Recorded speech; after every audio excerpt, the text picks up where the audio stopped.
Ion South Asia is brought to you by Wells Fargo. Wells Fargo, together we'll go far.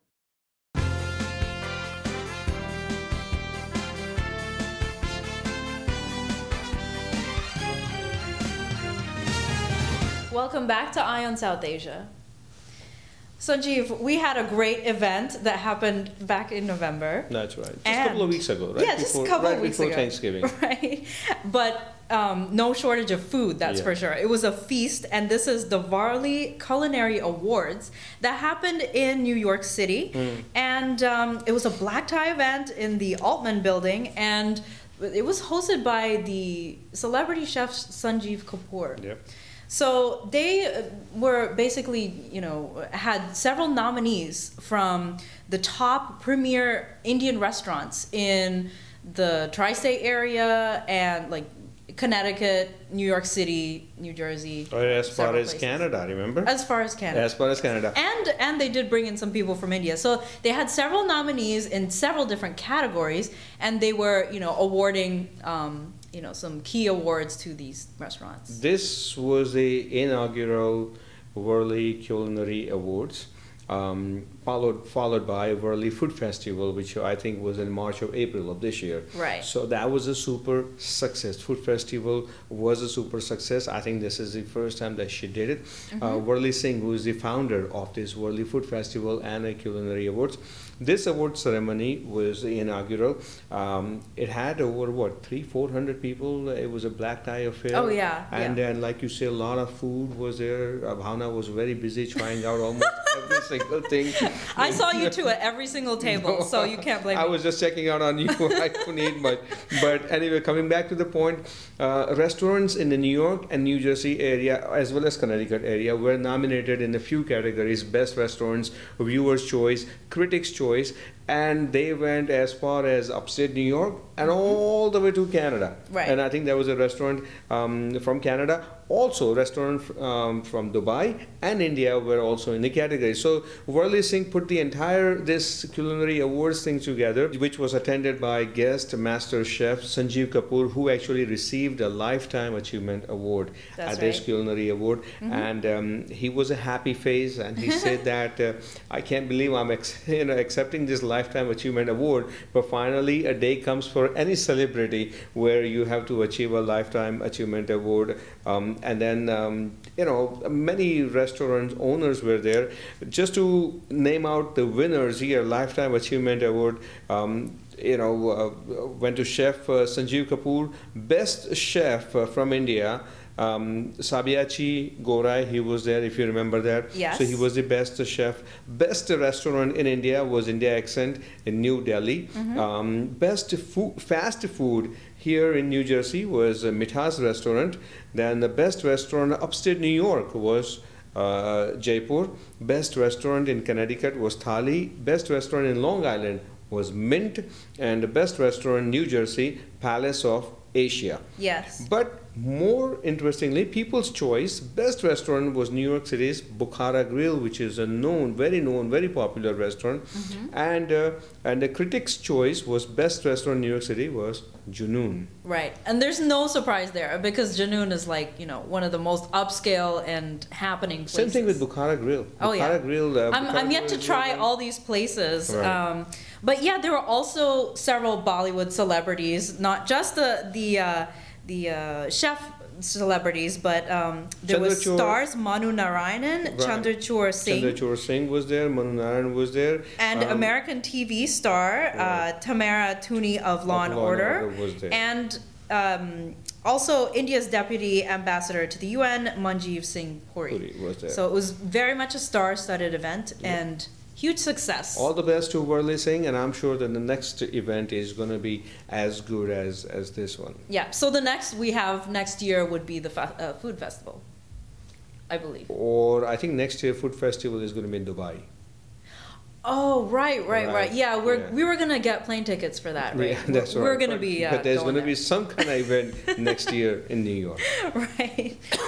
Okay, so speaking of celebrations, and you had mentioned this before the break, GOPIO, the Global Organization of People of Indian Origin, they have celebrated the centennial commemoration of, how do you say this? Gadar? Gadar. Gadar, exactly. Okay, so Gadar is all about the deep love of Indian and Indian immigrants to their motherland, and it has a deep historical significance. Which began in 1913. Exactly. So next year is going to be the 100th centennial ceremony. That's why they are right. And the Gadar movement is really just an integral part and of the rich heritage of the United States for Indian Americans, and it's really about the Gadarites who wanted to free India from the British, and so it's really kind of a story about bravery and all that stuff. And I think it's great that GOPIO is getting involved and promoting, this group and this cause. And actually reminding Indian Americans community also that this was a place which completes 100 years next year, and people who sacrificed in this place, and that's why it's so close to a lot of Indians and non-Indians also, this Gadar place, and that's why they are highlighting it, which is good. There was a movie named Gadar a few years back, which was also path-breaking movie, super successful movie at the box office, and that had basically the same thing. Great. All right, so back to politics. Do you want to hear about what President Obama is up to? Sure, I want to hear. Okay, so President Obama has been fighting a tech-based visa reform. So he has actually surprised a lot of people by opposing an immigration reform bill that was backed by many tech companies in the Bay Area, like Apple, Microsoft, Adobe, you name it. They're all part of the STEM Jobs Act of 2012.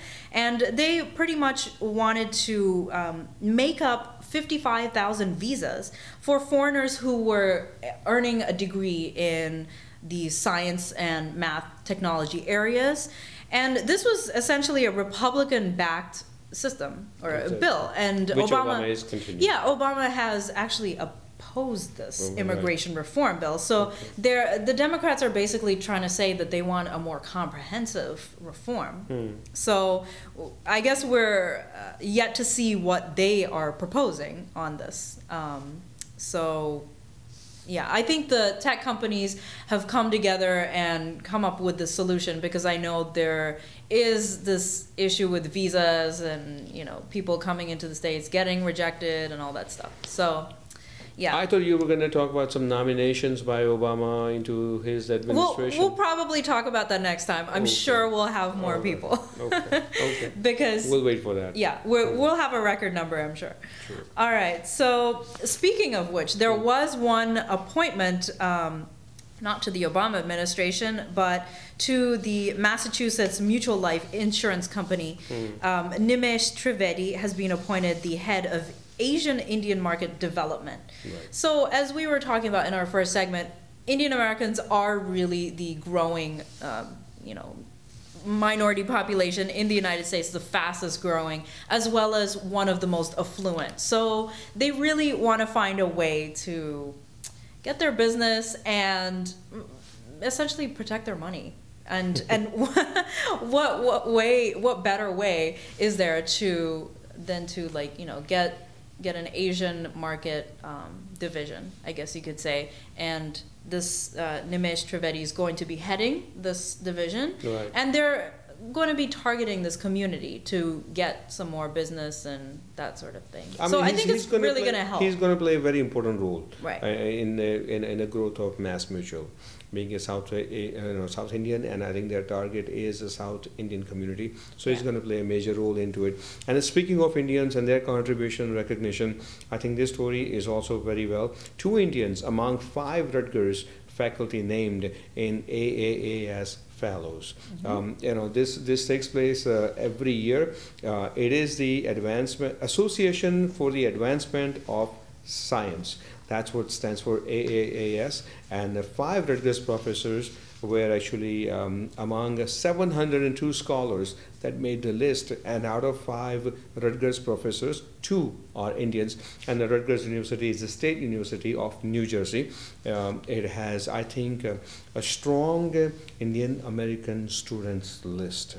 Rutgers facility in New Brunswick, New Jersey is a huge facility, and Rutgers is a very, very, very popular college among Indian Americans. So these 2 Indians nominating, actually, getting in the list of this. Yogesh Jaluria. He is part of the Department of Mechanical and Aerospace Engineering.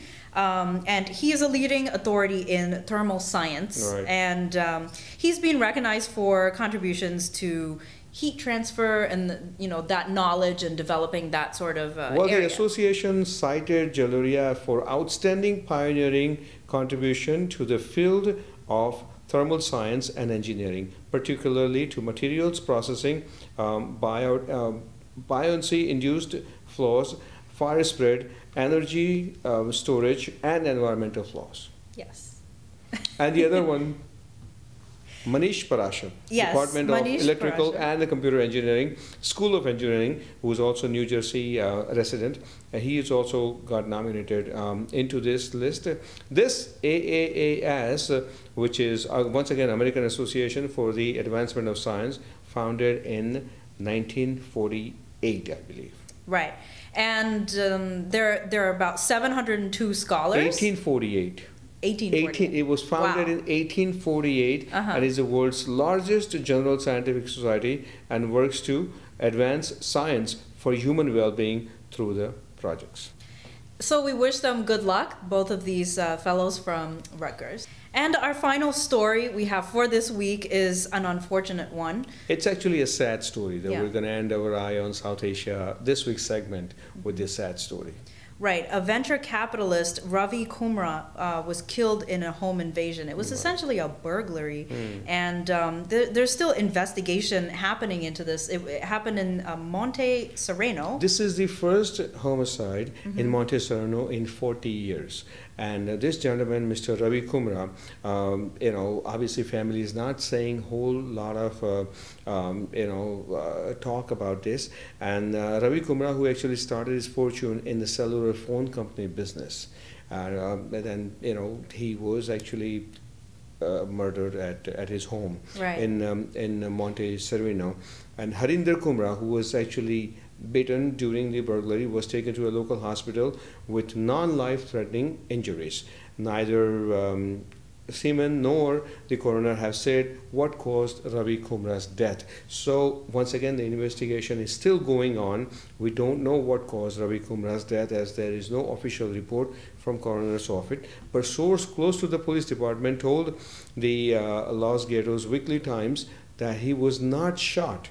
And another source said that he smothered from having his mouth duct taped. So there are 2 different stories, but the fact is that Ravi Kumra was killed, and when we find out more details on how he killed, what actually happened, we'll definitely let you know. So this venture capital is very popular, and I think one of those leading Indian American in the community in Monte Sereno. Right, and it's really sad because when people are kind of targeted for their income or something like that in the Indian American community, it really kind of creates a climate of being unsafe and for our community, and so that's very unfortunate. So with that, we come to the end of our show, the end of the segment. That's right. Keep watching us week after week on Eye on South Asia Crossings TV. You can also find us on Facebook and YouTube. Just search for Eye on South Asia. So until next time, I'm Bhavna Vannan, signing off and wishing you a great weekend. And I'm Sanjeev Pandya. See you all next week.